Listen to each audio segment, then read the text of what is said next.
Bien, hermanos, nosotros vamos a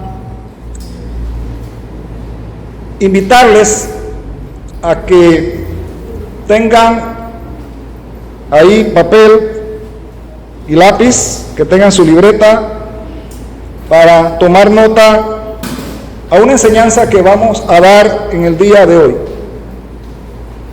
Es importante que nos habilitemos, es importante que nos pongamos al día en el conocimiento de la palabra de Dios, en la verdad presente, sobre todo en la verdad presente. Muchas veces estamos al día en muchas verdades que tiene la palabra de Dios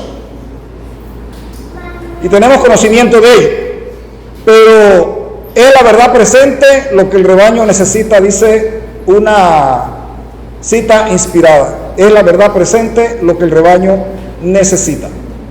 Muy bien, yo quiero leerles para iniciar haciendo algunas reflexiones en introducción de Testimonios para los Ministros, la página 112, y dice así: si la trompeta da sonido incierto, ¿quién se preparará para la batalla? Cada vigía en la muralla de Sión debe dar un mensaje claro y distinto. Un mensaje claro y distinto. Esa palabra distinto hay que subrayarla, al igual que la palabra claro. Si no lo hace, su sangre será demandada de su mano. Porque es un mensaje que tiene que ser distinto, porque no es lo que comúnmente escuchamos y que se podría escuchar en cualquier iglesia, sino que tiene que ser un mensaje distinto para este tiempo y debe también llevar una claridad diáfana. ¡Qué terrible responsabilidad para aquellos que callan cuando deberían advertir! Y mis hermanos, yo quiero salvar mi responsabilidad. Al yo salvar mi responsabilidad, como dicen un argot popular por ahí, la pelota está en el techado de los oyentes o de las otras personas a cual va dirigido el mensaje, porque nosotros tenemos el deber simplemente de dar un mensaje claro y distinto, tocar la trompeta de forma clara como vigías que Dios nos ha puesto.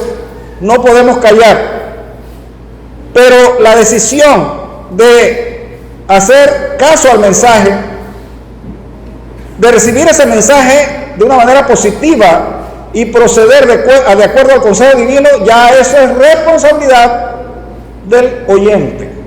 Por eso decimos que ya entonces la pelota estaría en el techado ajeno. Otra cita dice acá: los que tengan el privilegio de recibir la verdad presente deben comprender las profecías y la obra que deben hacer en estos últimos días. Pero yo hago una pregunta: ¿cómo nosotros como adventistas del séptimo día podemos comprender, llevar la verdad presente, recibir esa verdad presente, si no nos interesamos o no procedemos a tratar de comprender este consejo que dice la profecía de los últimos días? Dice acá: deben comprender las profecías y la obra que deben hacer en estos últimos días. Hay una responsabilidad solemne en proclamar el mensaje del tercer ángel. Evento de los últimos días, la página 45. Y una última cita de comentarios de Elena White, acá en el comentario bíblico adventista, el tomo 7, la página 969, dice lo siguiente: solamente los que hayan vencido por la sangre del Cordero y la palabra de su testimonio serán hallados con el sello del Dios vivo. Y esto es serio, porque si nosotros en este tiempo no empezamos a recibir el sello del Dios vivo, pereceremos en los juicios venideros. No importa que tengamos el nombre escrito en el libro de la iglesia, no importa que hagamos profesión de fe, si no tenemos el sello del Dios vivo, pereceremos en las plagas finales. Sin el conocimiento de las verdades proféticas, escuche bien, sin el conocimiento de las verdades proféticas no podrán resistir en el conflicto final. Eso lo dice una palabra inspirada, eso no lo estoy diciendo yo. Así que si hay algún reclamo, tiene que entonces ir aquí y decir que por qué está esto en esta forma. Sin el conocimiento de las verdades proféticas, no podrán resistir en el conflicto final. Busquemos la explicación a eso. Busquemos la explicación. ¿Cómo es eso? Hermano, y no es necesario solamente creer en Jesús, confesar a Jesús. Si yo me entrego a Jesús, ya yo no necesito más nada, porque el Espíritu Santo me va a proteger y me va a guiar al final. Pues yo no sé, hermano, de esa explicación no se la puedo dar yo. Aquí simplemente dice que sin el conocimiento de las verdades proféticas no podrán resistir en el conflicto final y se quedarán sin el sello de Dios. La luz de la profecía presente, de la profecía presente, no la de allá atrás, mi hermano. Porque si nosotros empezamos a preguntar sobre Daniel capítulo 2, Daniel capítulo 7, las bestias y el estatua que está compuesta de diferentes metales, capítulo 2 de Daniel, que si representa a Babilonia, que si Medio Persia, que si Grecia, que si Roma, eso quizás no lo sabemos de memoria. Todas esas profecías de allá atrás no las sabemos de memoria, quizás. Pero no es eso lo que está aconsejando Dios aquí, que hay que tener, que hay que conocer. Aquí dice que la luz de la profecía presente, y esos imperios ya pasaron hace mucho tiempo, eso simplemente es el ABC de la profecía. Es el ABC de la profecía. ¿Qué quiero decir con el ABC de la profecía? Es lo elemental, es la escuela primaria, la escuela secundaria, pero aquí Dios nos está demandando que tenemos que estar en la universidad, en maestría y en doctorados en la profecía. Y con eso no quiero decir, mi hermano, que ahora tenemos que coger cursos de teología en una universidad. Hoy en día hay medios tan sencillos que lo cargamos todos los días en nuestra mano. Está el celular, están las computadoras, ya no hay que ir a bibliotecas. Y hoy una herramienta muy útil, que también es peligrosa en cierto sentido, depende de cómo lo utilicemos, que se llama la inteligencia artificial. Así que nadie tiene excusa, porque Dios le reveló a Daniel que la ciencia se aumentaría. ¿Para qué la ciencia se va a aumentar? Lea el versículo 3 del capítulo 12 de Daniel y el versículo 10 del capítulo 12 de Daniel, que dice que los entendidos, los que tengan el conocimiento, los que lleven el conocimiento de la justicia a otros, resplandecerán como la estrella del firmamento a perpetua eternidad. Y ese mismo capítulo señala que la ciencia se va a aumentar. Hoy la ciencia se ha aumentado. La ciencia del conocimiento, nadie tiene excusa, mi hermano. Yo tenía una abuela que nada más fue hasta sexto grado. Y mi abuela con un cuadernito todos los días que iba al culto, que se hacía todos los días, menos un día a la semana. Esa señora, en la tarde usted la veía repasando y estudiando lo que no entendía, y no había celular, no había computadora en ese tiempo. Así que nosotros no tenemos excusa y Dios nos va a hacer responsable. Créeme que Dios nos va a hacer responsable. Y mire usted la última parte de esta cita, que es bien dura. Dice: no podrán resistir el conflicto final. La luz de la profecía presente es esencial para la salvación. Bueno, dice que aquí la profecía, repito de nuevo, la luz de la profecía presente, la actual, es esencial para la salvación. Interpretémoslo, mi hermano, cada uno en su conciencia. ¿Por qué será que Dios está dando este consejo? Y eso está, vuelvo y repito, en comentario de Ellen White, en el comentario bíblico adventista, tomo 7, la página 969. Entonces yo quiero, en este caso, mi hermano, salvar mi responsabilidad. Por eso yo establecí este canal que se llama Geopolítica Profética, y algunos han criticado el título o el nombre del canal, Geopolítica. Eso suena como a política, nos debemos meter en política. Mi hermano, ahí en el celular podemos averiguar lo que significa geopolítica. Todas las profecías, mis hermanos, tienen que ver con geopolítica, porque son los movimientos de los imperios, la caída y la subida de los imperios. Dios pone reyes y quita reyes. Al entender la subida y la caída de los imperios, vamos a ver que no es por voluntad humana que los hombres siguen el curso de la historia, sino es porque hay un Dios que tiene control de la historia, del pasado, el presente y el futuro. Ese Dios es el que le revela a su pueblo a través de los siervos, los profetas, lo que ha de acontecer, lo que aconteció, de dónde venimos, a dónde estamos y hacia dónde vamos, con el propósito de que alcancemos la salvación de nuestra vida a través de decisiones correctas. ¿Y sabe por qué, mis hermanos? Muchas veces hay adormecimiento en la iglesia porque pensamos que es el mismo cuento de siempre. Viene el lobo y el lobo no viene nada. Y venimos escuchando, díganmelo a mí, que tengo más de 50 años de ser cristiano y de conocer la palabra de Dios. Y yo recuerdo que en mi juventud decían: este año puede venir Cristo, todo se puede terminar en este mes, esto está a la vuelta de la esquina. Y pasaban los años, pasaban los meses, los años y las décadas y nada. Yo les voy a decir algo, mis hermanos, que nuestra fe no debe de depender del tiempo. Nuestra fe debe de depender de creerle a Cristo y a su palabra. Y si el Señor dijo a través de su profeta que Él ha de venir, Él ha de venir en su tiempo.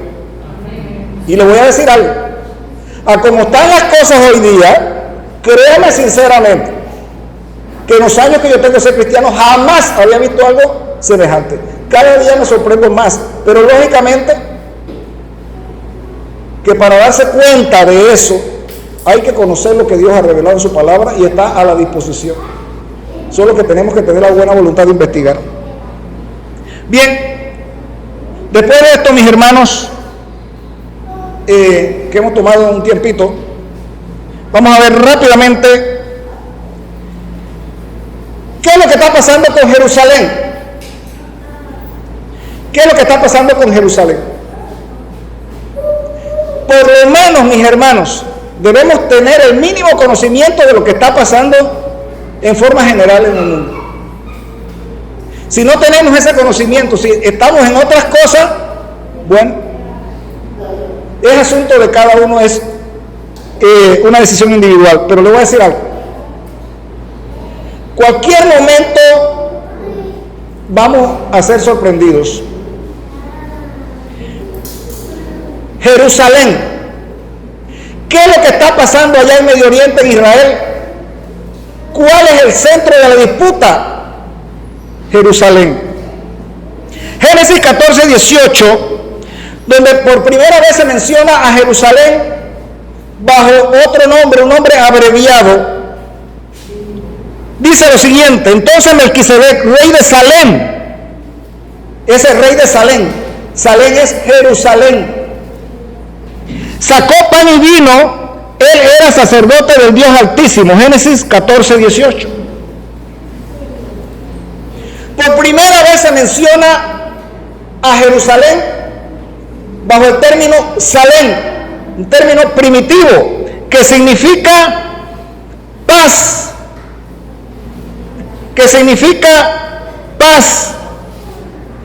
Aquí Melquisedec, que es una figura de Cristo, un personaje que es una figura de Cristo, mis hermanos, dice que es rey de Salem, o sea, de la antigua Jerusalén. Y nosotros vemos, mis hermanos, que en Salmos 76, verso 2, dice lo siguiente: en Salem está tu tabernáculo y su morada en Sión. Sión es Jerusalén. Jerusalén está en un monte que se le llama el monte Sión, pero a su vez está compuesta de otras colinas, como el monte Moriah, el monte de los Olivos, etc. Pero es un lugar geográfico alto que se le llama Sión, Salem o Jerusalén.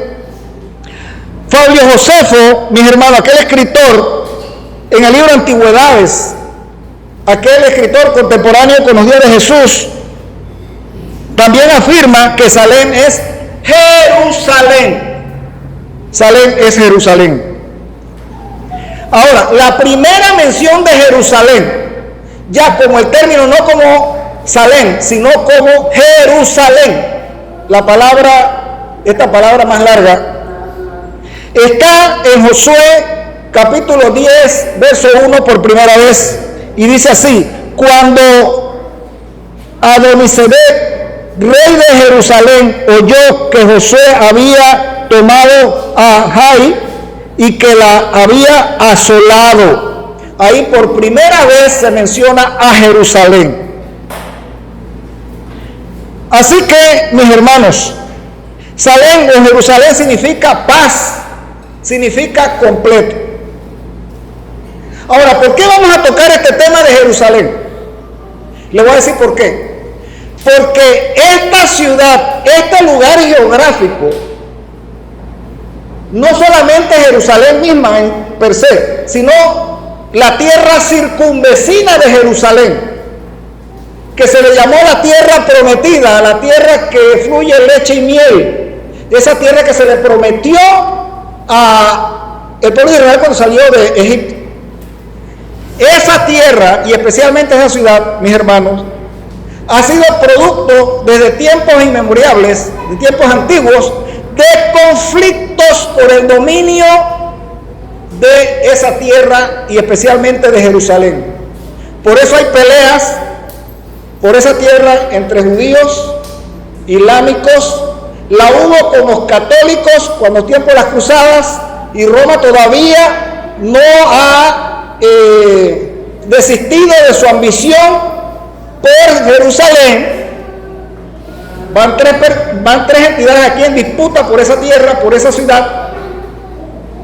Están las naciones del mundo, porque en ese lugar del Medio Oriente se produce petróleo y se produce gas, y hay rutas comerciales muy importantes que unen al Oriente con el Occidente. Y por eso son los conflictos que se están dando hoy en día.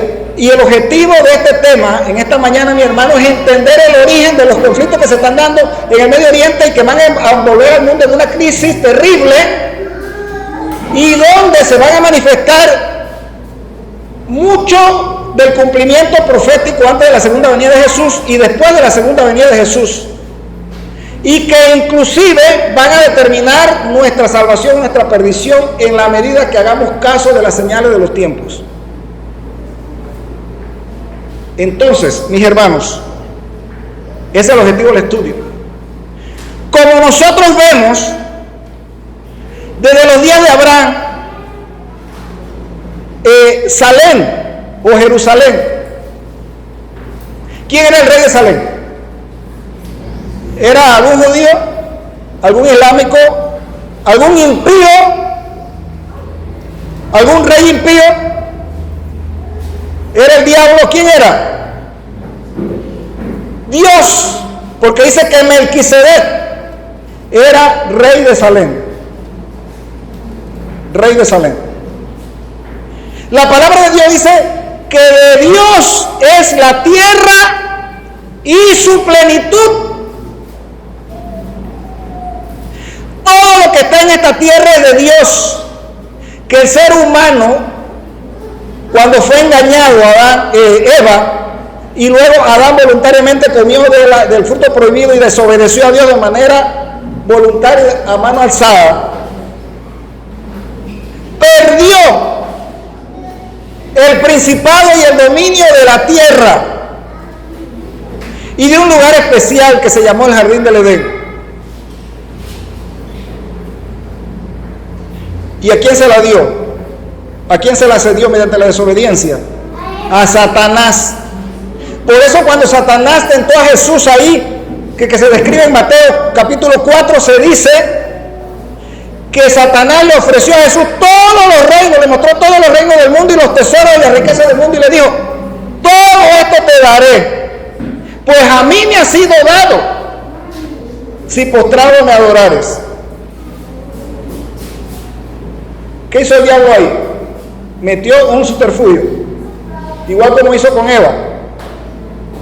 De todos los árboles podéis comer, menos de uno, ¿verdad? ¿Qué dijo Satanás? No morirás, no.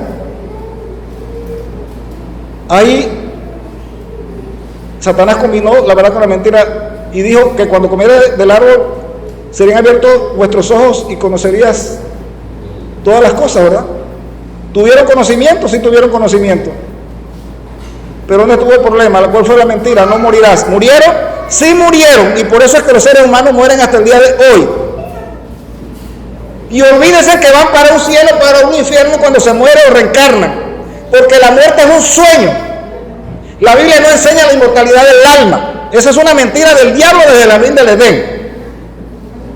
Si usted no tiene su vida asegurada con Cristo, olvídese que se va a levantar en la resurrección de los justos. Va a quedar dormido allí.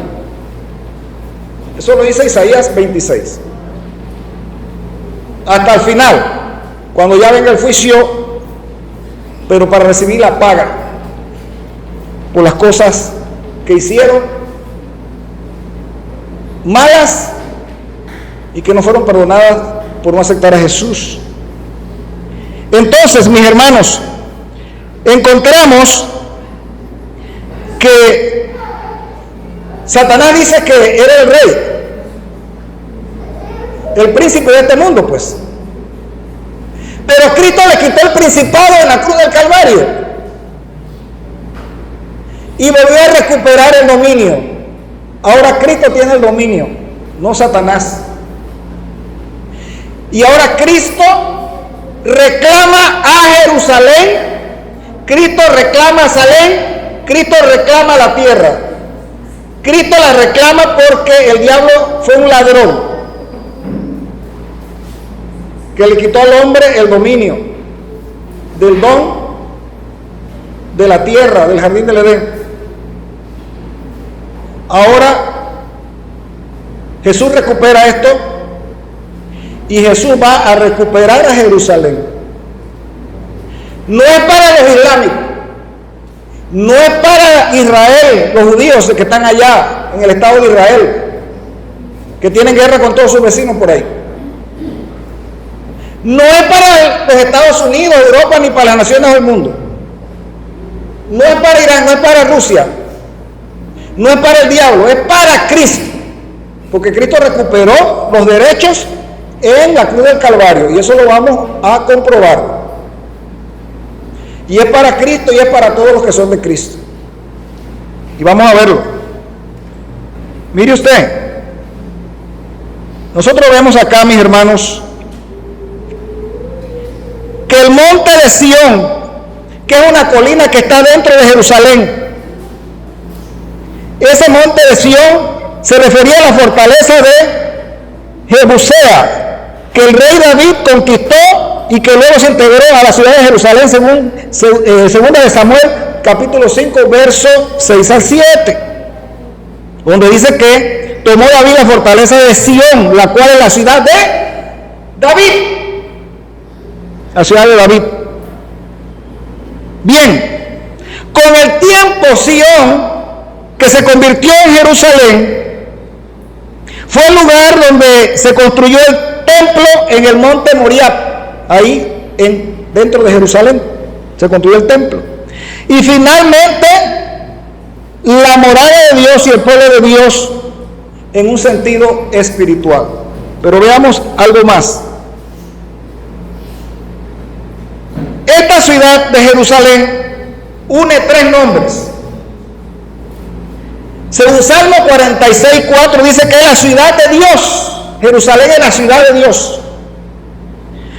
El monte de Sión, Isaías capítulo 2, verso 3, es la ciudad de Dios, es el monte Sión. Y según Salmo 76:2 es Salem.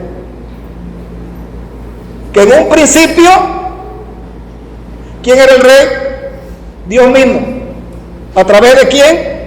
¿A través de qué figura se presenta? De la figura de Melquisedec, rey de Salem, el cual, después que Abraham venía de una batalla, le dio los diezmos a Melquisedec.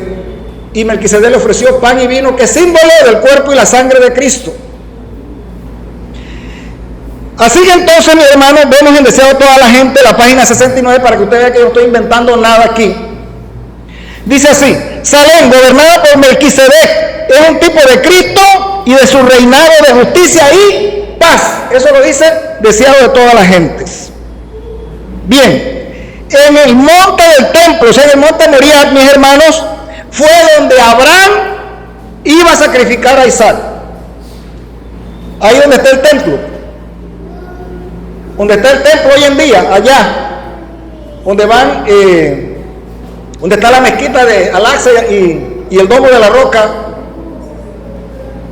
Y donde los judíos van a orar en el muro, que es lo único que queda del antiguo templo destruido por los romanos. En esa explanada del templo, es el monte Moriah, ahí iba a ser sacrificado Isaac. Así que ustedes pueden ver ya cómo se va ligando una cosa con otra en el sentido espiritual. Pero es algo interesante, mis hermanos. Algunos dicen que ya Israel no tiene Israel no tiene que ver nada en la profecía. Que Jerusalén literal de allá de Israel, allá en Palestina, eso no tiene que ver nada con las profecías. Esa es la nueva teología. Pero eso no fue lo que enseñaron los pioneros adventistas. Y le voy a decir algo acá, mis hermanos. Mire usted, la sierva de Dios dice que la peregrinación de Abraham era un símbolo, porque esperaba una ciudad eterna que no era la Jerusalén terrenal, sino la Jerusalén celestial. Esta actitud de Abraham expresa una fe que trasciende lo terrenal y apunta a la nueva Jerusalén, el cumplimiento del propósito de Dios para su pueblo fiel. Según la Biblia, Abraham vivió como extranjero esperando una ciudad eterna. Puede leerlo en Hebreos capítulo 11, verso 9 al 10 y el verso 13 al 16. Y dice así: que por la fe habitó, ¿quién? Abraham, como extranjero en la tierra prometida, como en tierra ajena, morando en tiendas con Isaac y Jacob, coheredero de la misma promesa, porque esperaba la ciudad que tiene fundamento, cuyo arquitecto y constructor es Dios. Conforme a la fe murieron todos estos sin haber recibido lo prometido, sino mirándolo de lejos, porque buscaban una patria, anhelaban una mejor, esto es celestial, por lo cual Dios no se avergüenza de llamarse Dios de ellos, porque les ha preparado una ciudad. Hagamos una pregunta. Entonces, si lo importante es la ciudad celestial y Abraham habitó en cabañas porque él anhelaba no la Jerusalén de la tierra, sino la que está en el cielo, entonces, ¿por qué traemos este tema en esta mañana aquí hablando de Jerusalén y de Israel? ¿Por qué? Si lo importante es la Jerusalén celestial. Bueno, vamos a ver aquí lo que dice la sierva de Dios. Profetas, Patriarca y Profeta, la página 147. Señala lo siguiente, en cuanto a Abraham: no tenía en la tierra posesión alguna, Abraham, ni siquiera el lugar donde asentar su tienda. Sin embargo, no se quejaba. Sostenido por la fe, miraba hacia adelante a la herencia que no perece, a la ciudad que tiene fundamento, cuyo arquitecto y constructor es Dios. Hebreos capítulo 11, verso 10, ¿correcto? Pero sigamos adelante. La historia de la redención, la página 79, dice así: Abraham no vivió en ciudades ni en palacios, sino en tiendas, como peregrino en la tierra, porque su vista estaba puesta en la ciudad celestial.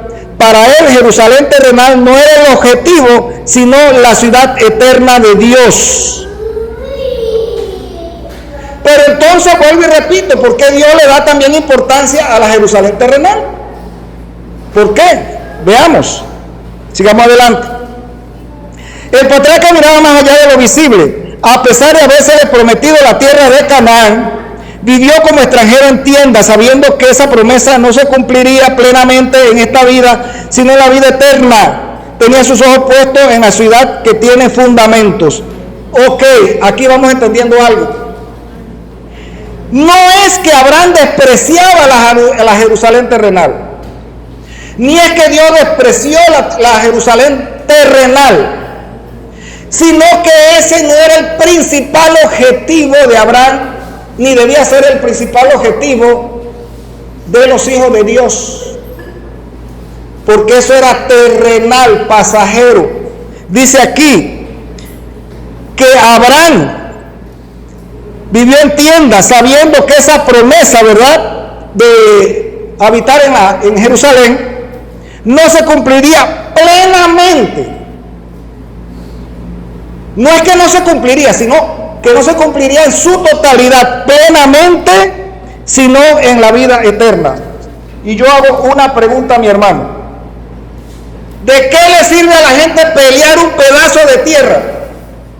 Están muriendo miles de personas por ese pedazo de tierra allá, por el dominio, el imperio otomano. Ahí está Turquía, todos los días hay noticias. Hoy en la mañana hubo una noticia, se está ya viendo una posible guerra entre Turquía e Israel, y Turquía pretende llegar a Jerusalén, porque él dice que tiene derecho sobre Jerusalén. Pregunto yo, ¿quién dijo eso de los pioneros adventistas? ¿Quién lo dijo claramente? Búsquese el libro de Daniel y Apocalipsis de Uriah Smith, por favor. Ahí está en las redes sociales, y usted va a ver que eso se enseñaba en la iglesia adventista pionera, y Elena de White lo apoyó.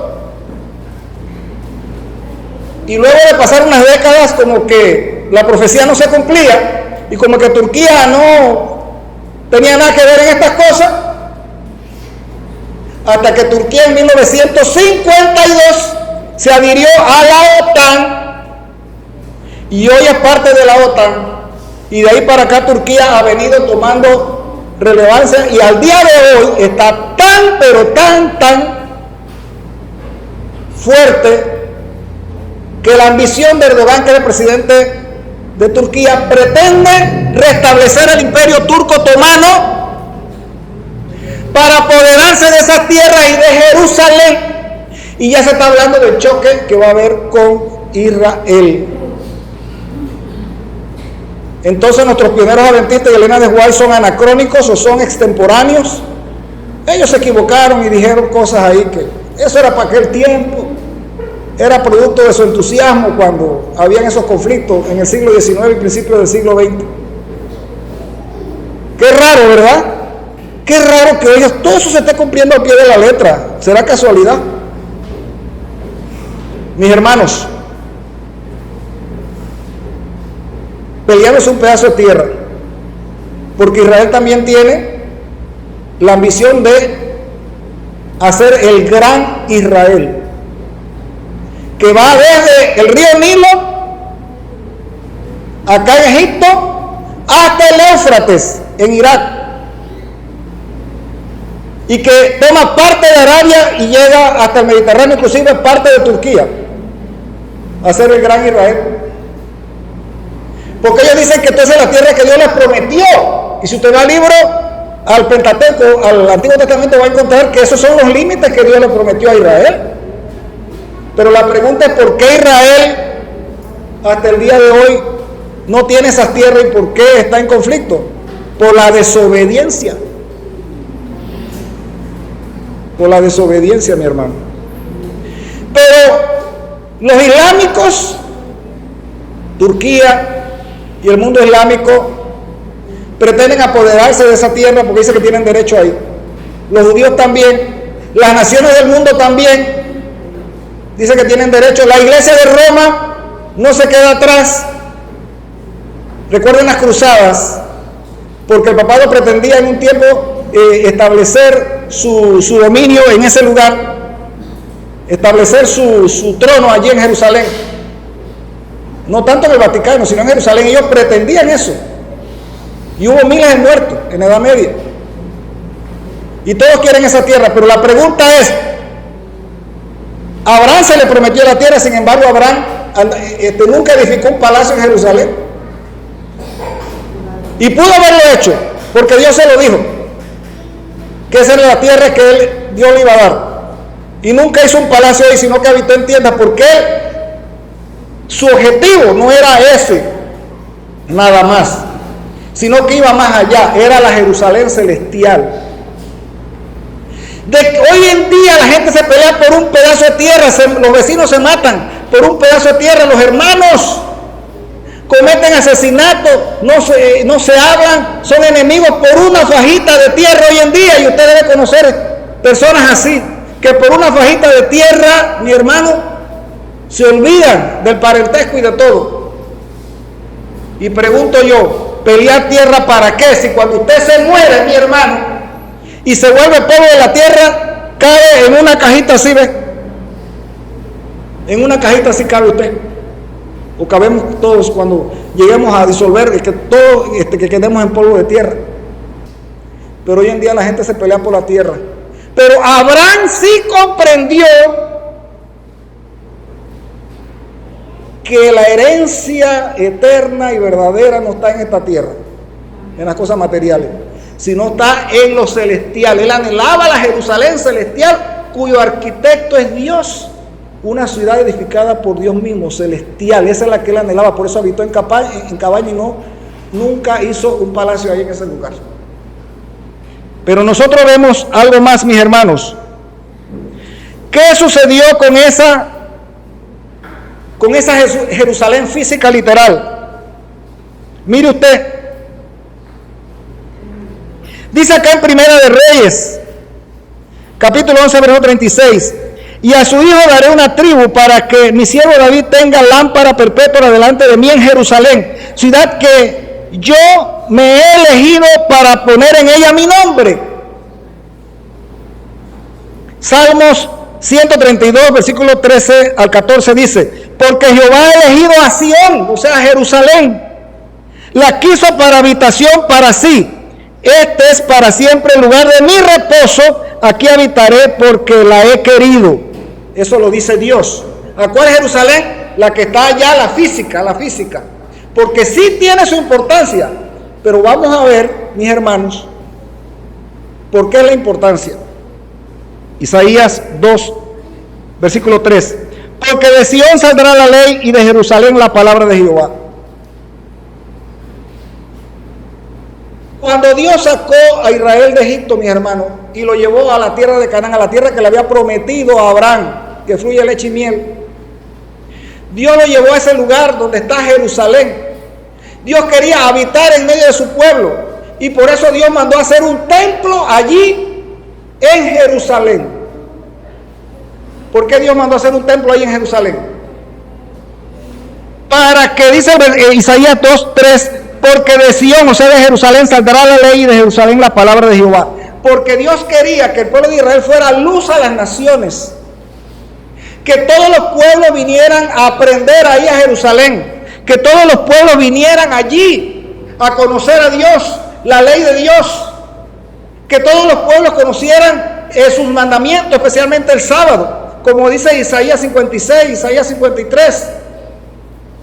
Mis hermanos, Al extranjero, dice, que quiera seguir a Jehová y que quiera guardar mis días de reposo, dice. El Señor le iba a abrir las puertas a todas las naciones para que a través de su pueblo escogido el mundo conociera de su santa ley de la salvación, de un Salvador. Y por eso Dios estableció un templo allí que eran figuras y símbolos, todo lo que se hacía allí para alcanzar al mundo, para dar a conocer sus mandamientos, su ley, para dar a conocer la salvación, porque de Sión saldrá la ley. Pero ¿qué pasó con Israel, mi hermano? Lamentablemente Israel falló. Y mire lo que dice Elena de Guayacá.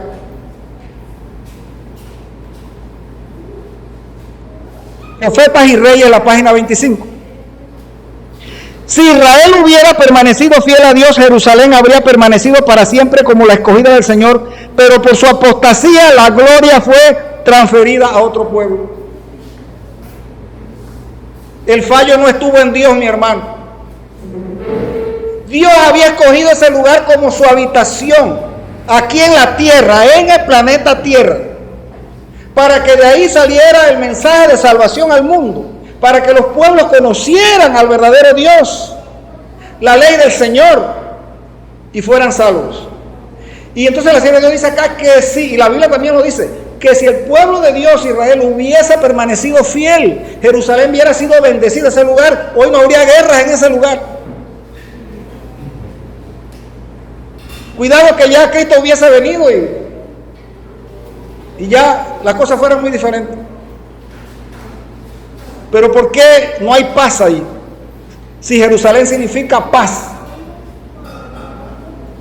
No hay paz porque hay desobediencia. La tierra se enlutó detrás de sus moradores. La tierra se puso de luto ante sus moradores porque traspasaron la ley y traspasaron el pacto. El deseo de toda la gente, la página 512 dice, si los israelitas, ¿verdad? Dice, hubieran sido fieles, si hubieran sido fieles, habrían sido establecidos para siempre y Jerusalén habría llegado a ser una alabanza en la tierra. Profetas y Reyes, la página 26 dice, glorioso habría sido el destino de Israel si como nación hubiese cumplido el propósito divino. Jerusalén habría llegado a ser la alabanza de toda la tierra y no como es hoy en día y ha sido durante siglos, un punto de pelea, de conflictos y de toda clase de problemas, mis hermanos, hasta el día de hoy, que tienen al mundo en vilo al punto de una tercera guerra mundial. Mis hermanos, pregunta: los israelitas, el judaísmo está esperando ¿qué en Jerusalén? Ellos, muchos de ellos, una gran parte quiere reconstruir el templo nuevamente, porque ellos no creen que Cristo es el Mesías. Y ahora esperan el Mesías y dicen que el Mesías va a llegar allí.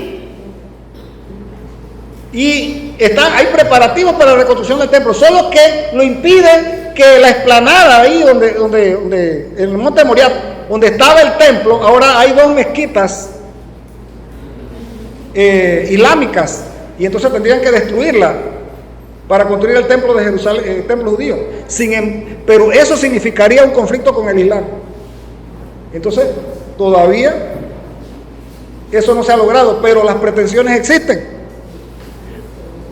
Están esperando al Mesías. Dice que ese Mesías será un descendiente de David y restaurará el reino de Israel, reconstruirá el templo de Jerusalén, hará que todos los judíos regresen a la tierra prometida, etcétera, etcétera, etcétera. Mis hermanos, y yo puedo dar aquí las fuentes de donde estoy tomando esta información. Pero yo hago una pregunta, mis hermanos. De acuerdo a la profecía que conocemos,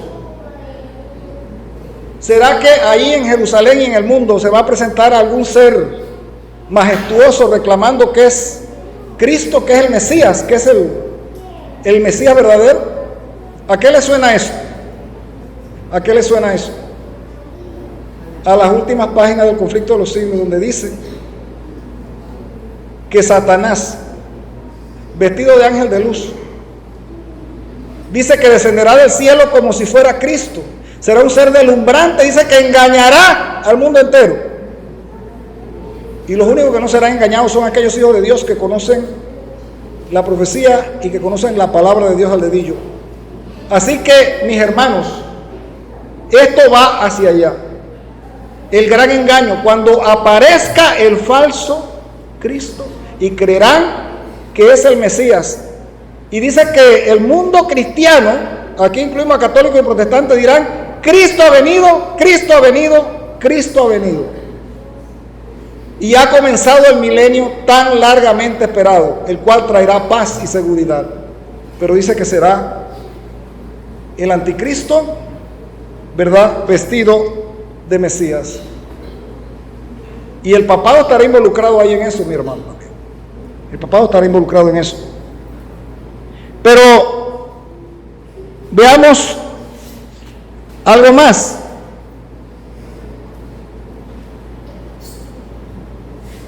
En el deseo de toda la gente, la página 547 dice: por siglos los judíos han mirado con reverencia hacia Jerusalén. Y pregunto yo, ¿hoy en día están mirando con reverencia a Jerusalén? Claro que sí, han hecho de Jerusalén su capital, como la ciudad de Dios.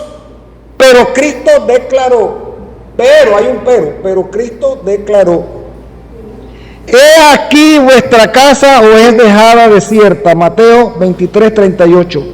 Desde entonces Jerusalén ya no es más reconocida como la ciudad escogida. Desde entonces ya Jerusalén no es reconocida como la ciudad escogida. Ya no, mi hermano, ya no es la ciudad sagrada. Pero el Islam tiene también intereses en Jerusalén. ¿Y sabe a quién están esperando el Islam que se manifieste ahí en Jerusalén? Están esperando a Isa ibn Mariam. ¿Qué significa eso en árabe?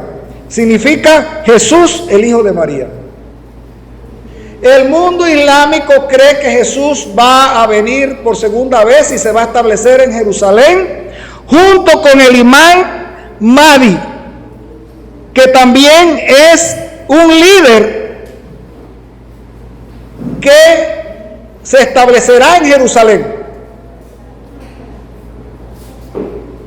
Así que mire usted esa disputa. Los judíos están esperando al Mesías y los islámicos también están esperando a un Jesús y están esperando a un líder que le dan el nombre de Imán Mahdi. Dice que traerá justicia, que traerá paz y que se establecerán en Jerusalén. Mire usted el conflicto que hay ahí en eso.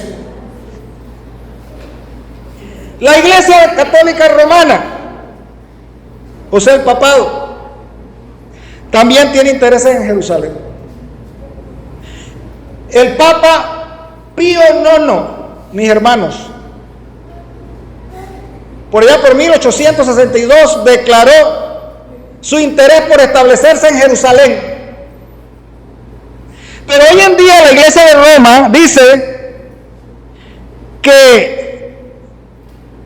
es importante hacer llamados sobre el caso de Jerusalén para que sea una ciudad abierta, símbolo de la paz y de libertad para el cristianismo, musulmanes y judíos. O sea, que ahora el Vaticano promueve una visión, un interés de estatus internacional especial para Jerusalén, donde todas las religiones que tienen que ver con Jerusalén, los cristianos, musulmanes y judíos, puedan estar unidos ahí mediante el ecumenismo.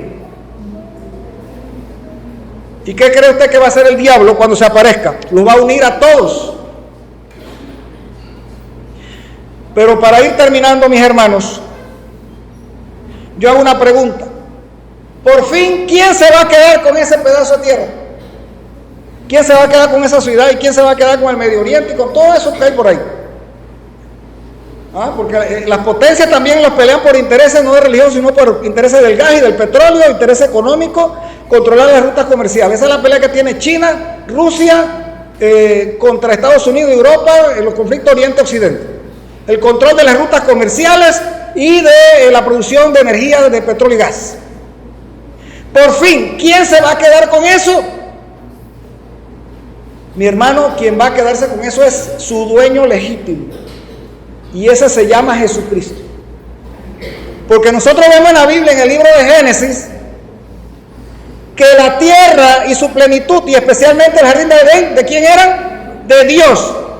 ¿Quiénes lo administraban? El ser humano. Lo perdieron por desobediencia. Pero nosotros vemos ahora en Génesis, mis hermanos, la experiencia de Abraham, que Jerusalén, estaba gobernada por un rey que se llamaba Melquisedec, que es una figura de Jesucristo. Cristo reclama a Jerusalén. Lo reclaman los judíos, lo reclaman los islámicos, lo reclaman las naciones del mundo, lo reclama la Iglesia Católica Romana y lo reclama Cristo Jesús. ¿Quién va a ganar? ¿Quién va a ganar? ¿Quién va a ganar ese territorio? ¿Ante qué tribunal van a llevar esa disputa? ¿Cuál tribunal a dónde van a ir? ¿Al tribunal de La Haya? ¿A dónde? El tribunal del cielo, que desde 1844 para acá está establecido y está determinado cada cosa. Cuando Jesús salga del lugar santísimo, mi hermano, Daniel capítulo 12, verso 1 en adelante, se levanta Miguel. Entonces allí, el Señor tomará su reino. Ahí batallará contra todos estos impíos en la batalla del gran día del Dios Todopoderoso. Mis hermanos,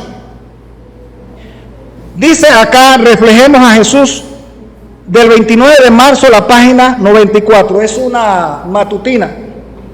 ¿Qué dice la sierva de Dios acerca de Jerusalén? ¿Y de quién se va a quedar con esa tierra y con esa ciudad? Veamos. En aquellos días, él fue al monte a orar y pasó al monte orando a Dios.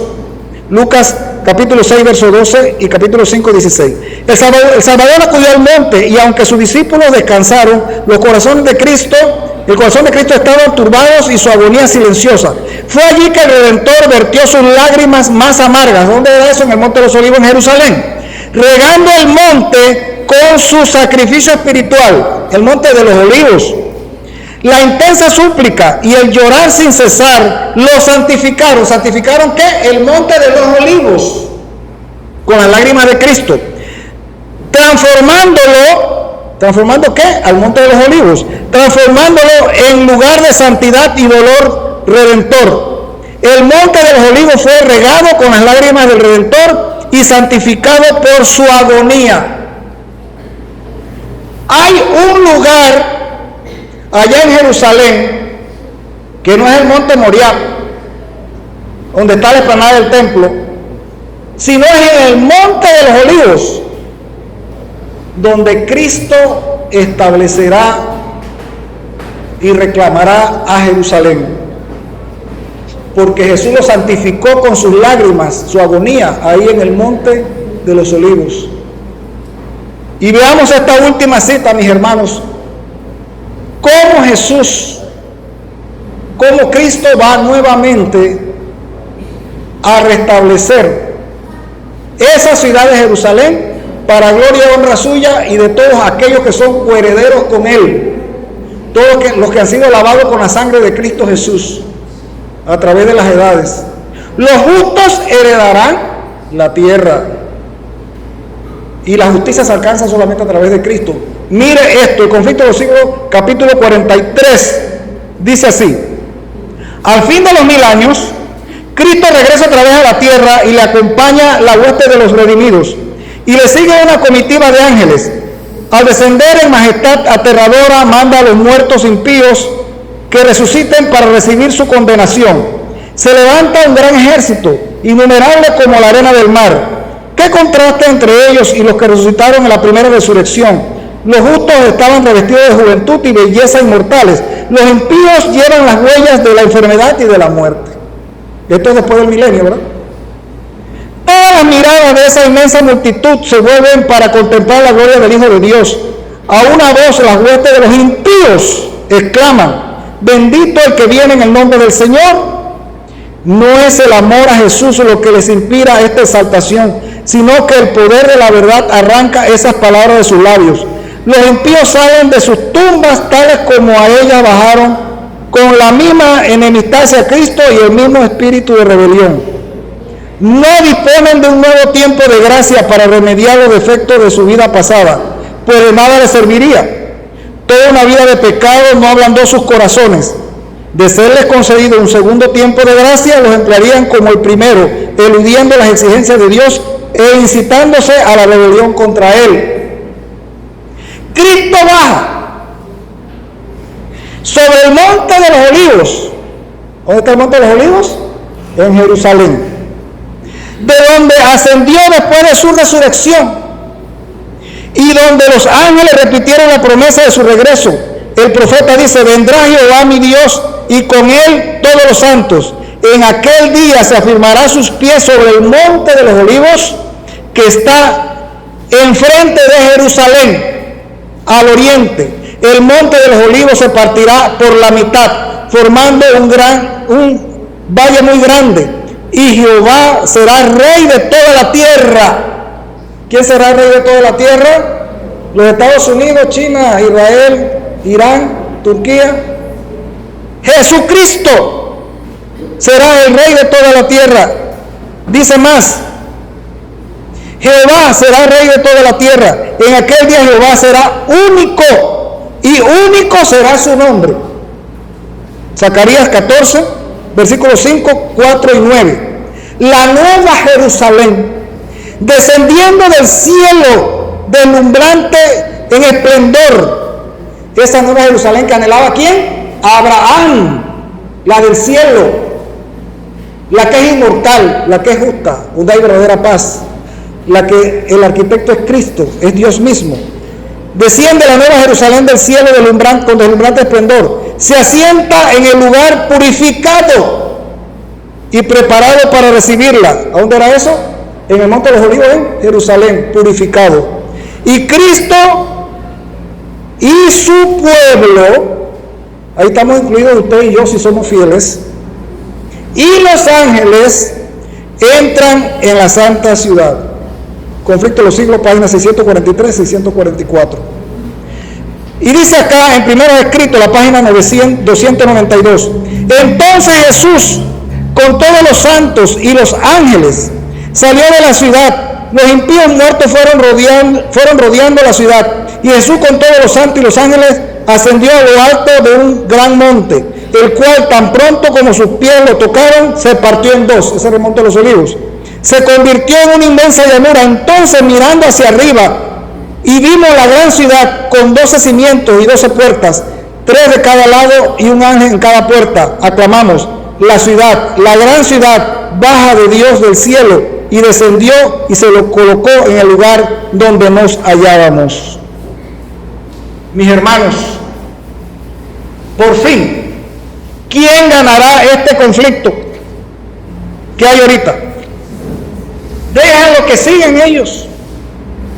Dios está mirando. Al fin y al cabo, mis hermanos, el Señor va a triunfar.